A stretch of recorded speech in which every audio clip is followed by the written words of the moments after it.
afternoon, everyone. Welcome back to AVX Live. I'm Joe Gilderson, President of Corporate Audio Visual Services, and I'm joined once again by our co-host and creative director, Ryan Finch. Hello. I'm back. I'm going to stop missing these. You know, there was a lot of commotion last week. I mean, Yes. Guests were very concerned. I was fielding questions, comments. I mean, I didn't know what to do all by myself, really. But, you know, for everyone, if you're not aware, Mr. Finch has been a little bit busy since you last saw him.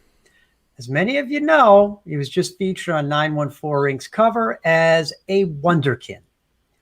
Now, Boom. Ryan, what the hell's a Wonderkin anyways? I have no idea. I don't know, but it's bringing me a lot of attention, and I don't really know how to deal with it. So, well, you're going to have to figure it out, man. I mean, that's the way this goes. Listen, Ryan, where can everybody find us? That's a great question. You can find us on YouTube, LinkedIn, and Facebook. And if you are watching in one of those places, please give us a like, a comment, share it with your friends. If you actually drop us a comment on any one of those channels, we'll pull it into the broadcast. We'll answer your question live. So please do, let us know you're watching. That would be cool. Last week we had a pretty active crowd, and I'm sure that this week will be the same. So we ready to go? I think we are. Hit it. Okay. All right, so let me tell you about today's guest, Dan Parente. Dan began his career over 20 years ago. As the first director of special events for Maxim Magazine, Dan created what would become the Maxim Super Bowl party, which he produced for the first 5 years, along with the Hot 100 parties and over 100 other events per year for the magazine. I remember those being like everywhere when they started. That's all you heard about. After Maxim, Dan launched Bookem Danno Productions. Since its launch, Bookem Danno has continued to produce high-profile events nearly 15 years later, including Mont Blanc's 100th anniversary, certainly Super Bowl parties for Rolling Stone and Coors Light, the Icons and Idols party for In Touch Weekly, the 20th anniversary of the Out 100 for Out Magazine, events for the DailyMail, the New York City Drone Film Festival, one that we're very familiar with, the Fast Company Innovation Festival. And he's also been involved in video content projects for TED, which many of you are aware of, the CLIO Awards, and many more. Now, in 2020, Bookem Danno won the Bizbash Event Style Award for the best event gala design of the last decade for the CLIO 60th anniversary celebration. I don't even know how you get an award for a decade, but I was always told we're only good as the last event. So imagine it, a decade worth. But good. Dan has grown Bookem Danno by constantly evolving his services, really to meet the needs of his clients and the constantly changing event landscape, which is why he's here to join us today. So please welcome Dan Parente. Gentlemen, how goes it? It goes. Not nearly as good as, we don't have any decade-long awards. Wonderkin. Yeah, we do have a Wonderkin, but we don't. Oh, gosh. But we don't have a decade. Seriously. I think that means he hasn't even been doing this stuff for a decade. That's what I think. Nearly long enough to win an so award. long. I've been doing this for so long. So I got to ask the obvious question. Mm-hmm. There seems to be a poster over your shoulder. Yes. It's called Bookem Danno. Tactful branding, right? Where did we get the Bookem Danno from? I mean, we don't know. Right. That's a reference from a lifetime ago. I was still at Maxim thinking of starting this, and Bookem Danno is a Hawaii 5-0 reference. Obviously, I wanted to I like the idea of that, booking events, booking talent, and I just kind of reworded it and kind of trademarked it along these lines and stuff. And here I am, however many years later. Bookem Danno is still rolling along. But that's kind of where it came from, and it just stuck. And gosh, some of my clients even just refer to me as straight up Danno now, which is funny. It's the kind of thing that stays with you, the wording and stuff. So there you go. It is catchy. Yep. Absolutely. Nah, that's pretty cool. Well, how'd you get started in the event production field? I mean, working with Maxim. Like I said, years and years ago, I came to New York back in '95, and I actually wanted to be a comic book artist, randomly enough. And I submitted all these sort of things to every comic book company under the sun. And I remember one of them got back to me and was like, it'll be easier for you to break into movies than it will be to break into comic books. I was like, that's not discouraging or anything at all. So I kind of fell into a small event company through a college connection, and they literally needed like a coffee boy at the time, someone to just kind of be the assistant, run errands, do things like that. And I was like, yeah, it's a foot in the door. It's a job. And so I got in, and they started producing stuff like music festivals and comedy festivals around the city, and things like that. And then they got into a show on VH1 called Hard Rock Live.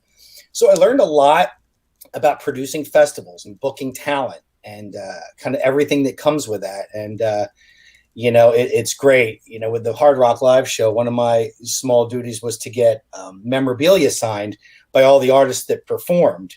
That's pretty cool. For the Hard Rock to hang up. So at the end of the show, it'd be me, creeping into a room and meeting, Boz Scaggs and Michael Hutchence and Stone Temple Pilots and Lou Reed. And, I was like, this is my job, Right. But I met so many iconic people, and I look back so fondly. And that's kind of how I got my foot in the door there into the industry. And while I was there, that's when the Old Details magazine was really popular with men and stuff. And so I had heard that they had needed someone to help with a little extra PR stuff. So I left the old company, went to those guys. They brought me in, and I was helping them do a little PR stuff. And then I kind of realized they were outsourcing a lot of their event stuff to outside companies. And I was like, well, I can do a lot of this myself. So everything from rooftop parties. We did an event at Wallman Skating Rink here in Central Park, one out at the Supper Club in LA. That's back when swing was huge, and Big Bad Voodoo Daddy and Swingers, the movie and stuff. So we did some of those. And that's kind of where I really got into magazines at the beginning, kind of cut my teeth on it. And I spent a good year and a half there. And that's just when Maxim was starting to come along. And, at the beginning, it was hugely popular. And I remember, at that time, Details had a little more leverage than Maxim. So I would go to the publisher and I'd be like, all right, I got to do your events. And they would say, hey, we're not even coming out every month yet. And I'm like, okay, well, I'll come back next month and ask you again, and then finally, they're like, we have no money for events or anything. And finally, they brought me in literally to just reach out and solicit prizes for an online contest. So I'm cold calling for mountain bikes and gadgets and things like that. And that was my foot in the door there. And then after that, it was literally kind of what I made of it. I worked for some super creative people in the early days there, many of whom I'm still friends with. And there was an atmosphere there of that I had the freedom to try a lot of things, in those early days of those parties.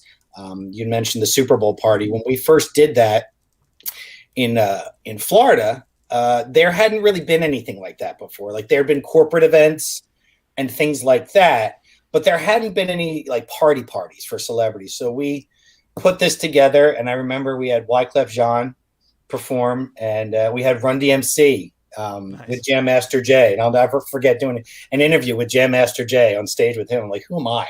Next to this guy.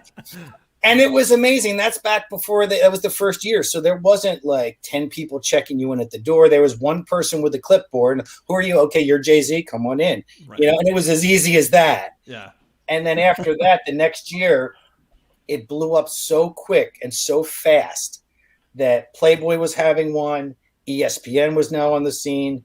Our party the next year, I think, was in New Orleans. We had the Roots perform, and just it got to the point where there were counterfeit tickets to the party. People were selling tickets to our party that were worth more than the Super Bowl tickets. I was like, wow. This has kind of gotten quickly out of hand, Yeah. And for the next 5 years, that's what it was, and it was amazing. The people that would come to it, and that would perform at it, and the big elaborate ideas and themes we could dream up. We built a whole town called Maximville in San Diego at an old Wonder Bread factory, doing crazy stuff like that. That's what really put those on the map, and then ultimately allowed me to kind of go off on my own and continue doing that stuff for other people. Well, it's very interesting. That was a mouthful. Sorry. No. Honestly, very interesting. Obviously, we've worked together for a little while now. and I didn't know any of this, and at least in terms of event production, what we've encountered, everybody's got their sort of reason for being in it. Like I know a lot of guys that we work with on the technology side and audio, and they're in bands. I mean, I was in bands growing up. Joe was a drummer. I make noise out of my face, and that's as much as I can say. But it's interesting that magazines for you is actually what attracted it to you, or attracted you to it rather. I'm curious to know. I mean, what's the payoff for you? Is it the holy crap, this is cool, like I'm around these people? Is it the event itself? I mean, it's high pressure environments, or is it the pre-planned? It's seeing it go off the way you want it to. It's that satisfaction. Seeing a plan come together. Exactly. And there's something to that. One of my recent things you had mentioned, the CLIO Awards. I mean, I've designed every kind of event under the sun, but to design a stage to look like that, an award show stage, and to make it look good, like, going into that, I had the idea on paper what I wanted it to look like. And literally it wasn't until that day, I'm like, this is either going to look as cool as I want it, or it's going to look like the best prom ever, Yeah. And it was like, and then seeing them build it and seeing them light it and seeing them touch it up. And then finally, like, the lights come down and it pops and like, boom, there it is. Yeah. There it is. And then out comes Joan Jett to perform in front of it. And out comes Cheryl Crow. And to design things like that, where, I've had the chance to work with Joan Jett a couple of times. I mean, when you get to do things like that, I mean, please, that's crazy. I think of the things I've had the opportunity to work on and the people that I've met, and I can look back and be like, oh my God, I got insulted by Don Rickles one time. I've worked with Joan Jett and Run DMC and people like that, and helped to create these experiences that, a lot of people still talk about today. And that is, like I said, it's allowed me to kind of keep going and do that sort of cool stuff for a variety of different brands, No, I mean, that's pretty amazing. The funny thing is that most of those artists, Ryan doesn't know, because he doesn't consider anyone important that's before 1991. Correct. Yeah, anything before 91 might as well not exist to me. Well, just put Lil in front of any of their names. And okay. They're pretty much all in a Hall of Fame someplace. So seriously. That's the reality. I mean, it's funny, because you've worked on so many high profile, lots of media events, big name talent. I would imagine that the expectations also rise. And, we work with a lot of event planners and producers, but I don't think everybody knows the differences in those level of events. So maybe tell us a little bit about what's different in the high profile kind of event. Well, the high profile, quote unquote stuff, the red carpet things. I mean, there's a lot of eyes on it. If you do something privately for a corporation, which I do plenty of those as well, your audience is the client. You do something like a red carpet thing or a CLIO's thing, where then it's every media outlet is going to come and put a camera on what you're doing. The people that come to these things, I always, tell myself, these are people who've seen it all, who've been everywhere, who've been to Oscar parties and galas and award shows. If you're fortunate enough, you get some of these people to come. And so, you don't have those kind of budgets, but you have to operate and deliver a look and an experience that's commensurate. It can't look like the best prom ever. It's got to look cool. Right. So in that regard, yeah, there's more eyeballs on it, but that's also part of the challenge. If you're, and I've always felt this, if I'm fortunate enough to be, behind, creating something that's going to be at that level, whether it's CLIO's or Fast Company or any of these things, that's the challenge. Like, can you rise to it or not? And, you ask, where's the payoff? That's the payoff. Right. When you say, okay, it gets, the stage that we designed a couple of years ago for Fast Company, boom, there's Kanye sitting up there. Yeah. Or there's Jordan Peele, or, these interactive things that bring these brands to life and stuff like that. And if you can do something that's different and fresh, that's why I'm still doing this. I'm fortunate that I still work with a handful of clients that like to kind of outdo what they did the year before. Yeah. And to try to come up with something fresh and different. Which is where I'm still challenged, even if it comes down to a holiday party for a client that says, let's just try to do something different this year. That's the fun. Right. Well, and that's an interesting, perspective on it, being the creative side, is kind of where where your value lies in a lot of cases. I guess, coming from the traditional AV world, a lot of the time we're trying to take as little risk as possible. Like, we're trying to do it the way we know will work, because we know how many variables and how many things could possibly go wrong. So I guess my question to you then is, how much does risk taking, come into your, decision-making process? Oh, how much? It's huge, because they're the things that have always worked well. I mean, I've done, with regards to kind of how I've used straight up production sometimes in a different way, in a non-traditional way. I've done things. I helped to do the launch for a couple of years ago on WGN, the channel. They had a show called Salem, which was all about witches and stuff like that. So we did the premiere launch for that down at Angel Orange here in New York City, which is a Gothic event space. And so we went in, tricked the whole place out, like, that era of the show. And we actually staged an actual gallows witch live production driven hanging illusion within the party. And people didn't know what was going to happen. And they walked in and saw the gallows. And then at a point, these period dressed people came out with a woman and struggling, and put her in a body bag, and boom, there she goes. And then she disappeared. And the reaction, the people were like, what just happened? But to do things like that, where it's like, okay, this is going to work, and you have one chance to make it work. I've done things like that. I've had Chris Angel come in and do a massive like diamond illusion thing. Oh, wow. I've had even simpler things where there's been a performance on stage I wanted to hide until the last minute, and I would rig a what they call the kabuki drop curtains with the magnetic clamps to just pop, pop, pop, pop, pop, and drop that. I've seen that not work on cue. Yes. So even things like that, where I can find a way to do something different and build something different. If it makes sense with what I'm doing, I want to try to do that, because it's something people haven't seen before. It's different. And like I said, with some of these events and some of the audiences and the crowds that they pull, you have a chance to wow kind of the unwowable. You know what I mean? Wow, the unwowable. Joe, put that on a banner immediately. Please do. Okay. I'll take care of it. Right. So yeah. That's interesting. I gotta imagine the night sweats before a big event where you're like, man, I got no idea if this is gonna work or not. Oh yeah. Does that keep you up? Oh, sometimes. I mean, I've even moved into God. I remember we've even moved into I build floats. I built a couple New York Pride floats. Right. I remember the first year I had a client ask me to do that. It was Out Magazine together with American Express, and they wanted to create this program where they went to Pride marches all around the country and have this one float that could go, break down, drive to the next city, pop back up. And I'd never built a float before, but I was like, I probably could build a float. I'd probably figure it out. Right. So we have it built, and we had it built in California, and it was making its way across country to be here in time for the New York event. And 2 days before, I got a call that the float was destroyed. And I said, how? They said somewhere around Chicago, driving down the road, the wind caught it and just whoosh, all of it. Oh my God. So that was a challenge to rebuild a complete replica of that float. And fortunately, the best part is, like 5 days before, I was like, I've never had float insurance as part of my investment.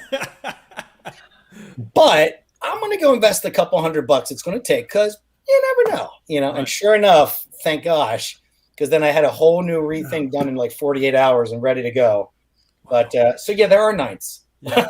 There are nights. It's funny. As you were saying that, I was thinking, I don't have float insurance. No, right? Like, I don't remember seeing that 82-page document that I have. Right? I never knew there was float insurance until I have insurance if the guy bangs his knee on the road case while he's going up the stairs doing something he shouldn't do. Nope. But I don't have float insurance. Yeah, right.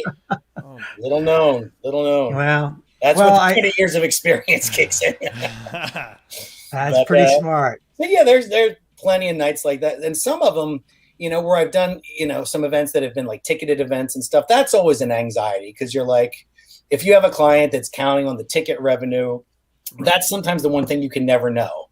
Right. That's the thing you can't control. You can promote it everywhere under the sun, but will enough people come and pay for the tickets to make the whole thing worthwhile? So that's sometimes because that's one of the few things I can't control.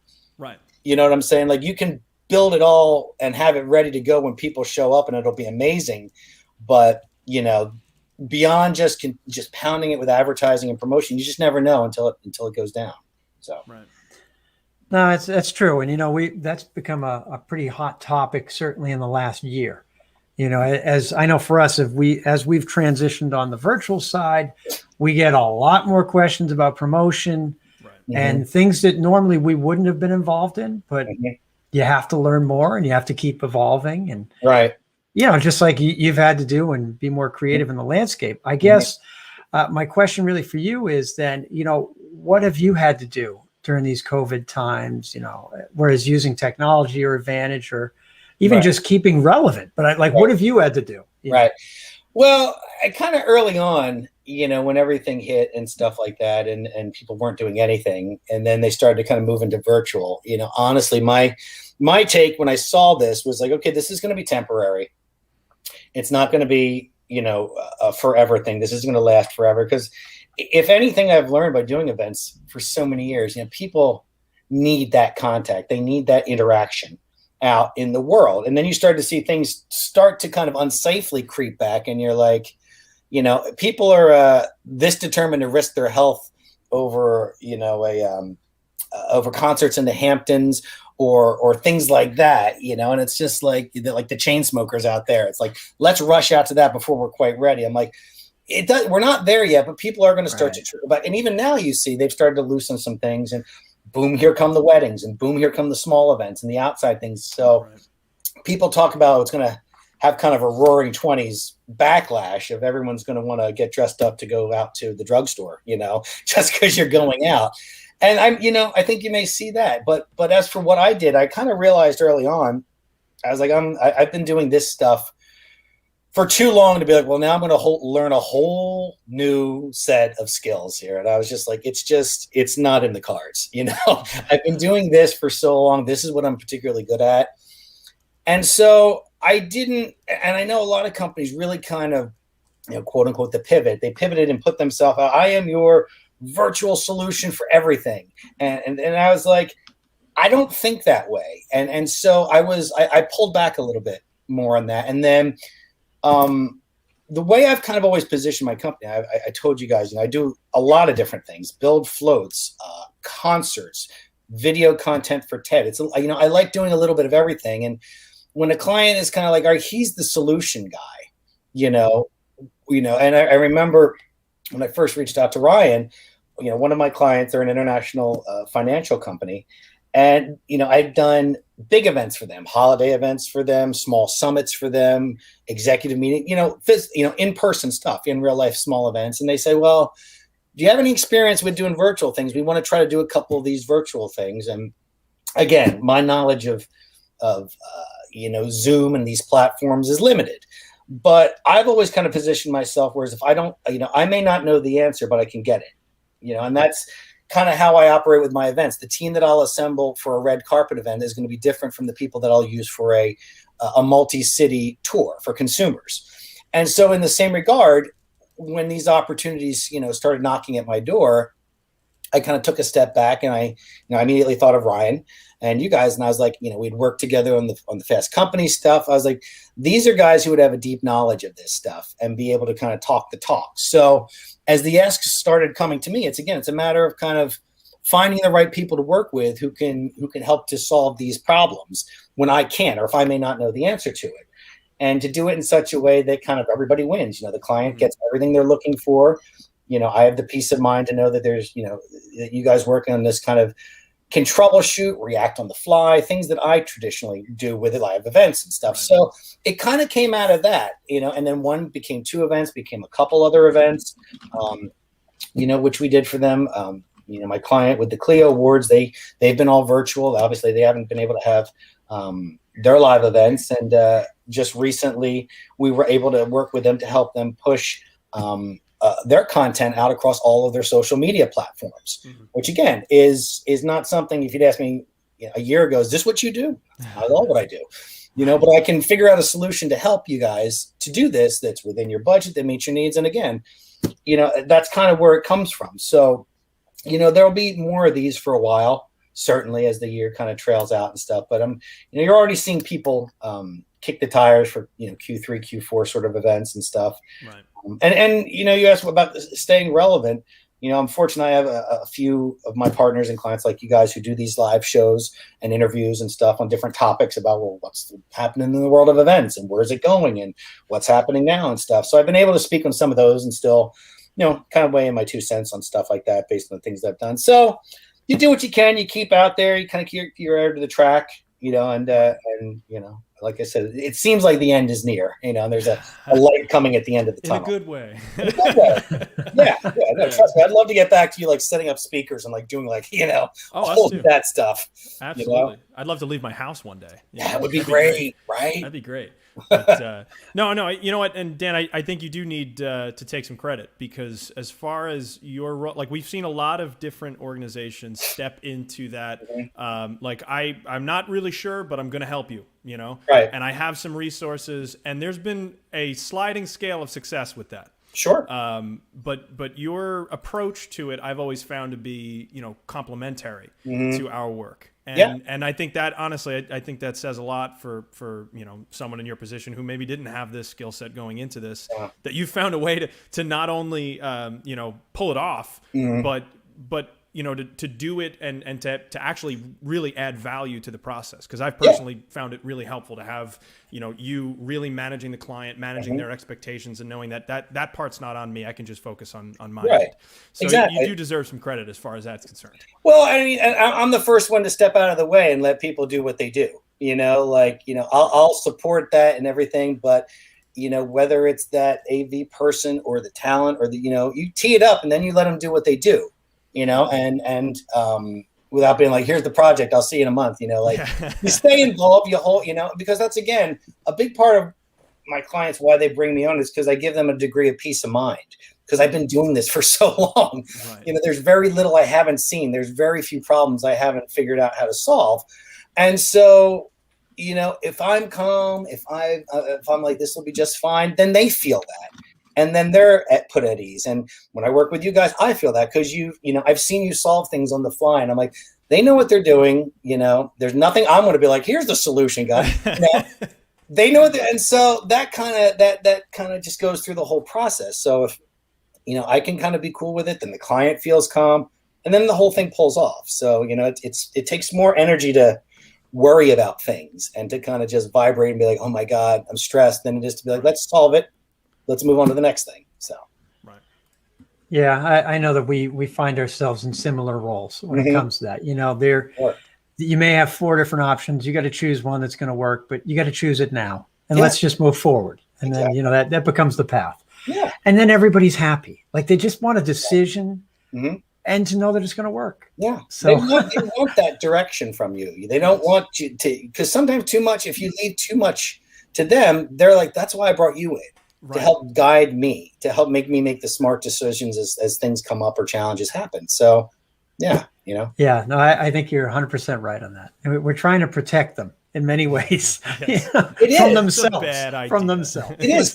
Do that. Yeah, planning these events and staging this stuff, it can be super stressful. Like you said, I still get stressed how many years later. Now, for a person at the company who maybe does this partially, that's a lot of stress to drop on your plate. That's a lot. And that's a lot of companies bring me in to help them do this because they have daytime jobs. They have meetings to go to and phone calls and paperwork and things like that. And a lot of these things take a lot more attention and focus than, people that are on staff at companies and stuff sometimes have the time to dedicate to it. And so in that regard, you're absolutely providing that service. They know it's managed. Everything's on track. Things are happening the way they're supposed to. There's certainly value to that. No, it's critical. It really is. Yep. And you're talking about how some things are already starting. We actually did one of our first hybrids this past weekend where there was 100. Yeah, it's a new hybrid. It's not like what we used to do for 12 years. It's something slightly different. Sure. But, there's about 110 people. They're all spaced out. It actually worked out really well, to be honest. But there were certainly variables. Yeah. We only had a few hours to set up. Yeah, oh man. We're outside in a tent. That's enough just by itself to say that. But and guess what? The internet wasn't working for most of the time until an hour before. Even though we tested, we went there 3 weeks ahead. You know, it's just, there are variables. But I guess as we're starting to open up and move forward, I mean, what do you anticipate will be some good ideas or opportunities for people to make their events interesting again, you know, after over a year of sitting in front of a screen? I think, you know, that's going to make it interesting is to set these things up, at least for the near future, in a sufficiently safe feeling way. And that doesn't mean, because, you know, a problem with this has kind of been the whole time is you don't want somebody to come to one of your events with any degree of like worry or concern, because then they're there to have a certain impression made on them, whether you're launching a product or showcase, whatever it may be. So you don't want them to go in kind of starting less than zero, you know, because they're already worried and you have to compensate. So let him, you know, when someone arrives to a place, like, okay, check-in was smooth, everything was properly spaced, nothing's jammed in and crowded here quite yet. And whether that's an inside or an outside event, I think that, and again, over time, you know, those needs will start to, you won't have to stay so far apart. It's not like people are going to want to mingle. They're going to want to get out and be social. You know, are we talking, you know, mosh pits at Governor's Ball in September? I hope not. But I think that people are going to be eager to get back. And I think, you know, you talk about things that'll make, you know, make them pop. As I've kind of tracked along, there are certain things that just won't translate with, that don't translate with virtual events. Some things do. When you're having a conference where you're communicating information, that translates. Some comedy things certainly translate well. I've yet to see a lot of live music stuff translate particularly well. Like, you know, you see some cool live streams and performances, which are certainly, you know, I'm a big Roger Waters Pink Floyd fan. That's Pink Floyd. Yeah, I never heard of him. They're a rock band. He did some very cool home acoustic stuff of classic Pink Floyd things, which was amazing. But, you know, I don't know if that, you know, I think when it gets back to it, people, you know, want to see live music and the energy that comes with that. So I would, you know, say when live music comes back, live DJs, live music, things that are like where you can have that kind of collective experience of the song or cheering or clapping, things like that. I think that's going to be a big part of what to, you know, because that was with events, that's always, it's the energy. It's the impression you make on something. Absolutely. You know, whether it's live music or they walk in and the whole place is completely transformed into something, or you're hearing someone like Kanye walk up on stage and is going to start talking and you didn't know that was going to happen earlier today. Things like that, that never translated, I felt, across virtual. You know, the industry kind of collectively did as best as it could, right, you know, with what it had and the resources available, you know, so that you know, society didn't come to a grinding halt, you know. But I think that that's something, I think when stuff starts to return, that sort of live and in-person experience that just you couldn't duplicate at home, being around other, you know, event attendees and seeing something happen on the stage that you couldn't, that you can feel the music and see it, right, or experience the lighting in the room and the atmosphere, things like that. I think people are looking forward to just kind of, it's been quiet for a year and a half. Now let's come back with these big kind of pops to really, really wow people. So. Yeah. So it sounds like you're not looking forward for in-person events coming back. Oh my God, right? I cannot wait. I cannot wait. No, you're totally right. I mean, you know, obviously the in-person, we had a colleague who used to say, okay, in-person events are better, right? They're just better. They just are. Right. And, you know, and that kind of just made us laugh a little bit. But, you know, obviously there's a big part of our business that's missing right now for sure. Mm-hmm. But what we've found too is on the virtual side, the experience is what you were talking about a lot there. The experience is very different. But the way that you create the experience in the virtual side is just a totally different thought process. Mm-hmm. You know, where we can create, you know, actual connection, actual exchanges with some people that, you know, maybe the audience never had access to. I mean, even on my side, mm-hmm, you had mentioned you got made fun of by Don Rickles or mm-hmm, yelled at by him. You know, I've personally been speaking with and interacting with people mm-hmm, that it's a level of access that I never would have had. Mm-hmm. And that's only provided by the virtual side. So I'm curious, I mean, are any of your clients right now, like, are they looking at it as two separate things? As, all right, any in-person, like, hey, there's an in-person side of this, and then there's a virtual side of this that's completely different? Or are you seeing it more as, yeah, we're going to let them see it, but they're going to be missing out? I mean, is it disappointing on the virtual side for them? Well, no, I think that some things like you talked about that can give you more direct access in the virtual world certainly kind of came out of this. I mean, Clubhouse, the app Clubhouse. Oh yeah. And the access that you can hear, certain people speaking and be like, oh my God, I'm in a room of 20 people and this fashion industry leader or this other personality who's talking. So in that regard, having those more personal contacts, I think is very cool. And like I said, some stuff can translate in the virtual world. That said, if you're like, okay, now during our party, we're going to have such and such get up and perform. That doesn't come up. Like, I'm going to Netflix. I've seen videos, and some of that, there's a limit to how far, it can go. So I think that, there can be a hybrid of certain things.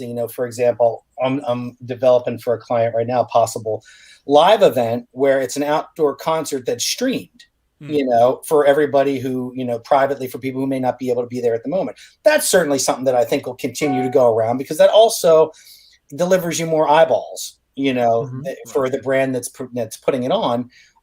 So, okay, we entertain a private party of a couple hundred people here with this amazing experience, but it also reached thousands of others who tuned in or that we, selected in whatever process to see this exclusive thing. So you will still see some of that, and some virtual things may, be here to stay. You know what I'm saying? Like, you and I do these town hall events for my financial client. And I mean, that is a great way to reach a lot of people every quarter. The CEO reaches out and does a virtual town hall, and everyone in the company over the different sessions is able to tune in and hear that versus potentially a live thing. That's kind of great and kind of easy, and it shows the engagement. So some things may be here to stay. Those kind of communication, information delivering opportunities. But I think some things you're just not going to replace, with the events where, like I said, people want that human contact and they want to be out in the excitement in the room and feel the energy and see what's happening and dance and have a drink with their friends and stuff. And that's what I think, towards the end of the year, we're going to start to see that come back in a big way. So, right. Hope so. Mm-hmm. Yeah, well, you can't replace the energy and that kind of connection. I mean, you think of just a song, like you may never have listened to the song if you heard on the radio, but if you saw somebody perform it, you remember the whole moment. Exactly. It's not just the song. Absolutely. You remember who you were there with. You remember what time of year it was, and that kind of sticks in your head. It's an emotional connection. Absolutely. And it's a different process than the virtual side. There's no question. Definitely. But either way, but you're right. Like we tend to think that a number of certain projects are built very well for this type of experience. Yeah. But they're not the same. They're different. Yeah, it's just a question of how you want to use the tool, right? You don't bring a knife to a gunfight. So, you probably use tools differently. It's what we did. It's what you had to do during this time. It couldn't just stop. Everything couldn't completely just stop. So we kind of pulled back and figured out how's technology going to help us fill these gaps, until things get back to normal. How are we going to use this to kind of still kick, and then Zooms kick in and all of that stuff. And using these platforms as well as you can to kind of stay connected with your audience or with your friends or with whatever it may be, and some people have done some truly innovative stuff. No question about it. Yeah. But I think that, from what I hear, most everybody's ready to get back to some sort of tangible live. I want to see it and feel it and touch it and be there sort of an experience. So. Absolutely. Mm-hmm. Well, that being said, what do you think are going to be some of the challenges that we're all going to have in the live in-person events coming up? I think the first little hurdle is going to be just probably safety related stuff. I mean, you see almost weekly updates from the state about gatherings and sizes and CDC safety protocols, and they seem to be ever changing, and rightfully so. We're coming back from a very unknown point in history. Yeah. So everyone's just wanting to err on the side of caution. So I think the first few events, as things start to creep back towards the end of this year, I think if anything, it's going to be keeping those safety protocols, enforcing them, making sure people feel safe, making sure any government or state related inspectors see that things are being done the way they're supposed to be done. And it's going to be an inconvenience, shortly for a while, but it's a safety inconvenience. And that's until things are okay, we're all fully in the clear.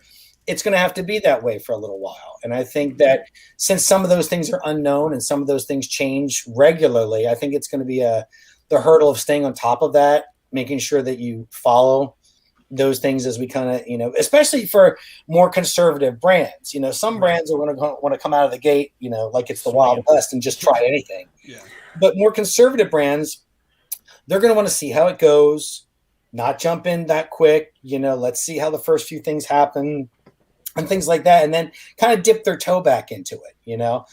Which makes sense. That's why, in seeing that, and then reading a couple of days ago, Governor's Ball is going to be back in September. I'm like, kind of feel like we just went from 0 to 100. Somebody just hit the gas on that one. But okay, I guess if everybody feels safe enough, again, I defer to the scientists, as they say, and if they feel safe, I'll follow. I follow whatever protocols that they say this will keep people safe. And as those start to go less and less, I'll just I'll follow that. Right.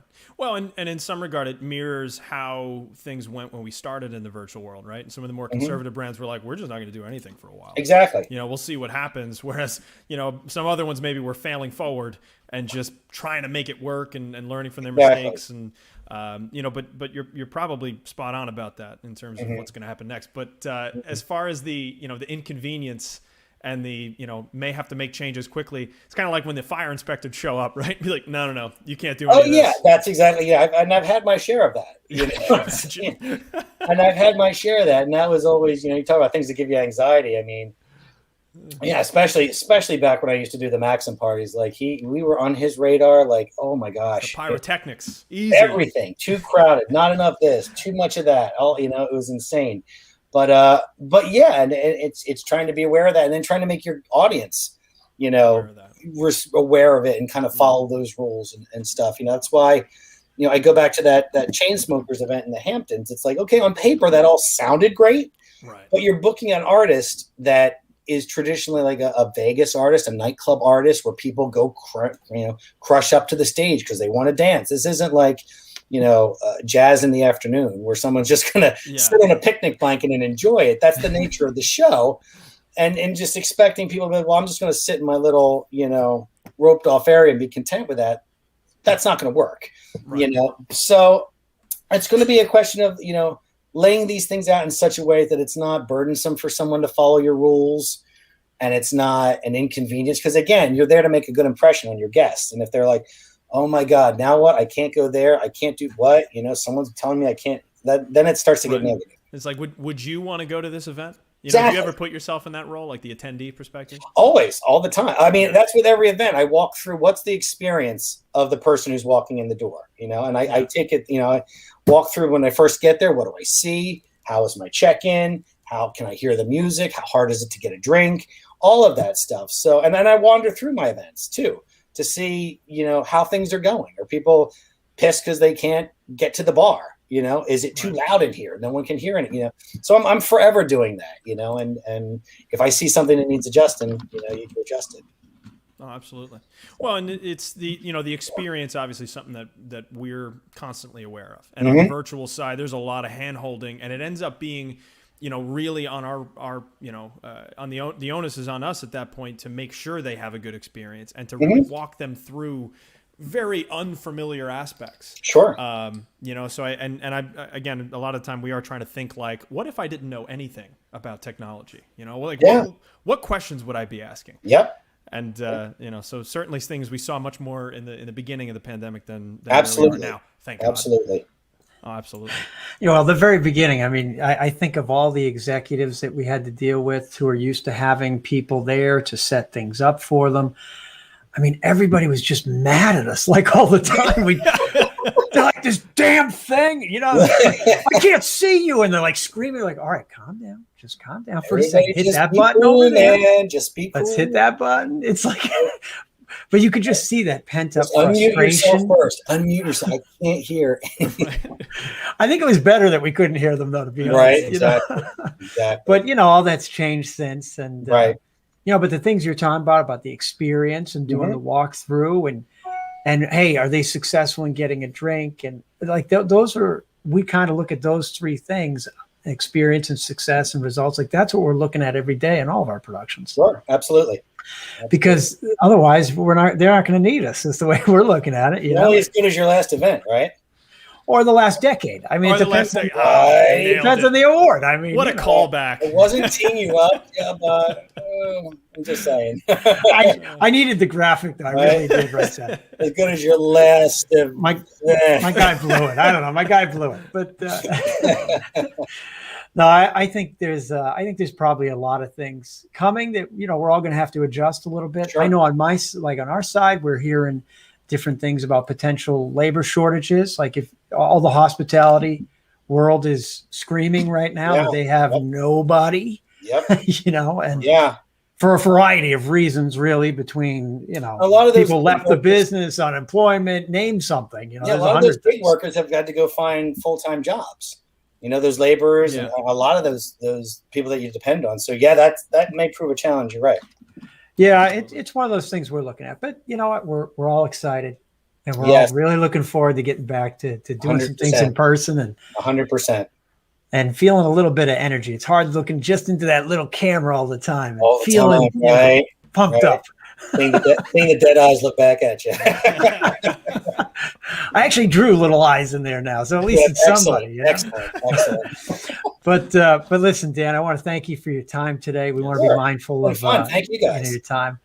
And this has been great. I mean, the experiences that you've brought, to the table, and for your clients, and the fact that all those little things to look out for. I mean, to have float insurance, to think that far ahead. I'm really impressed. I'm not going to lie. Yeah, there's very little I have not seen. Very cool. No, thank you guys for having me on. Definitely, this was a lot of fun.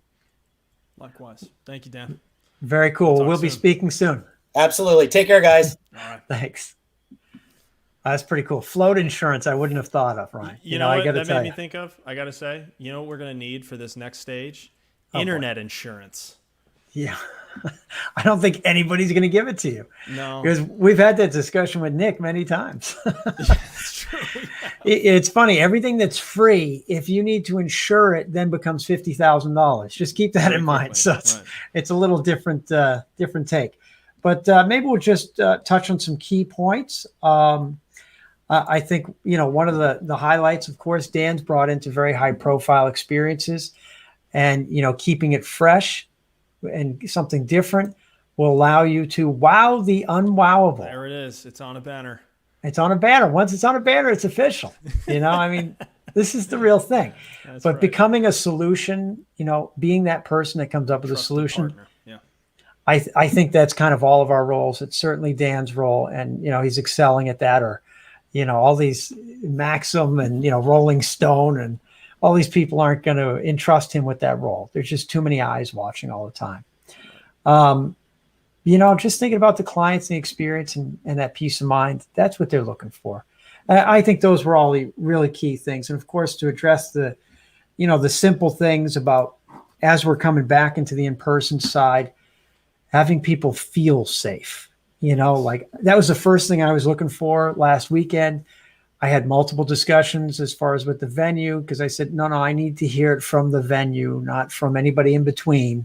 Right. I need to know, are we going to have tent walls open? Because we have 8 people here too, and they need to be safe because we're responsible for them and their families and everybody else. So feeling safe, because when I looked around, I felt pretty good.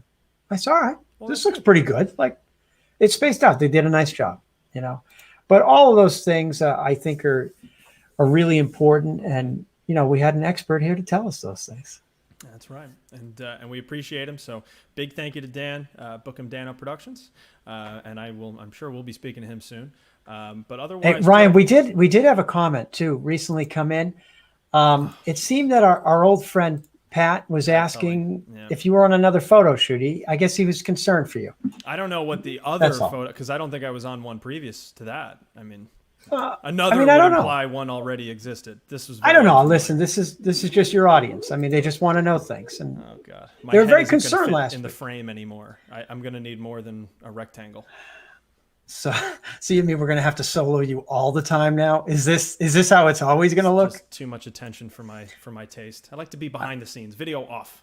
I agree. I think it's time to wrap up. Let's wrap it So up. why don't you tell the folks where they can find us? That's right. Facebook, LinkedIn, YouTube, every Wednesday, 1 p.m. Give us a like, comment, share, subscribe, all of the above, please and thank you. It is super, super helpful and appreciated.